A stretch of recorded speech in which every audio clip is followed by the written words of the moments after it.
Today we will talk about the multi-cursors and how to call it. We can call the multi-cursor with many shortcuts depending on your case. Okay, and the first combination will be Alt plus click on Windows and Option plus click on Mac. You have to just push Alt and place cursor whenever you want. The next combination is Ctrl plus Alt plus up down in Windows and CMD plus Option plus Shift plus up down on Mac. But it uses when you have to replace one word which is located in one column. Like I have padding, and if I want to change it to margin, I can push Ctrl Alt plus down in my case and change it to margin. Okay, the next combination will be Ctrl D in Windows and Command D in Mac. When you press these keys, you select all the words that are the same as the one next to which the cursor is. But it happens one by one, so you can just press and hold these keys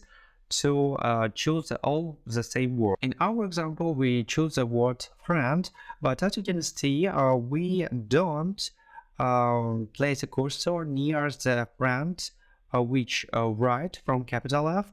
So to do this, we just need to highlight the word and then we can choose friend with capital F all. But actually Ctrl plus D we better use with 2 or 5 repeating words.